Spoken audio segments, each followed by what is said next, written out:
G'day everyone and welcome back to the Tamiya TT-02 build. This episode we're doing step 20, installing the rear uprights.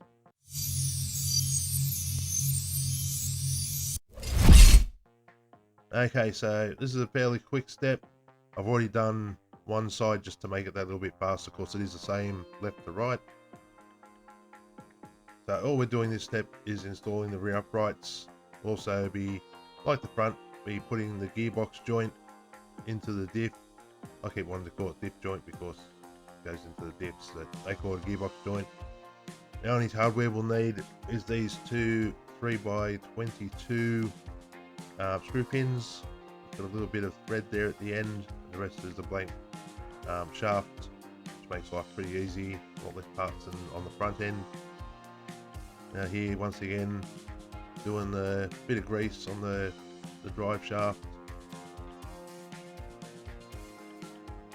I don't know why. I figured I had something else to say in this part, but obviously I didn't when I did the practice run.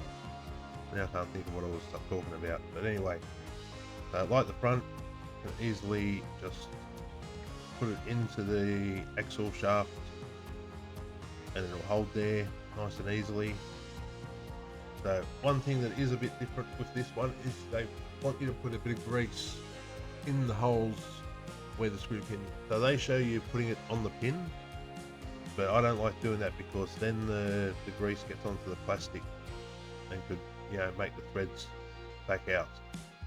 So what I do instead is just put a bit of grease in the actual hole of the upright. That way when the pin goes in, it'll just push it into the hole and won't get on the outside. And because I was looking at the instructions, I actually did how it shows in the manual for the low setting.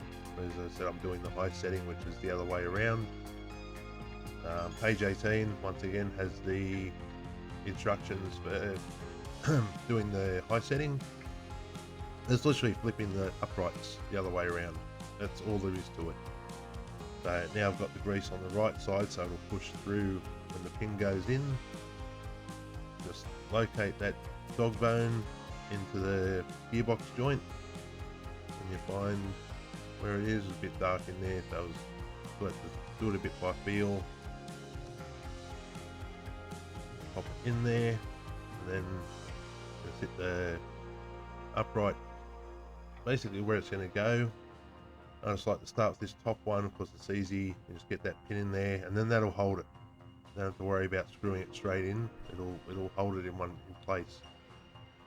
Then you can fiddle around with the bottom one.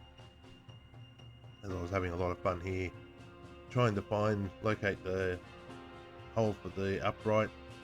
I think I've finally got it now. Have I got it? No, still missed it. Now I've got it, I think. Yep. So everything moves nice and easily, and then simply just screw them in. Now you only want to do these till they stop, and that is it. Don't try and go any further. Don't try and give it an extra turn of tighten, because if you strip this out, you might as well just go get a new set of arms, because it will just continually back out when the suspension's moving and that, and just cause headaches. So the second that they stop, that's it. Just stop turning. It's always better to do it a little bit looser than to try and over tighten it. But they do stop pretty easily, and they do go hard up against the plastic arm, so you'll feel it stop, and the second it does, that's it. Just don't go any further. But that there is pretty much step 20 done. The rear upright is connected, the suspension's all connected to it, dog bone's in there. We now have rear suspension. As I said, I'm doing the high setting, so that's opposite what it shows here in the manual, but page 18 will clear up and show you exactly what to do. So that's it for this video. I hope you found it informative, and I'll be back next episode with step 21. So remember to like and subscribe, and I'll see you in the next video.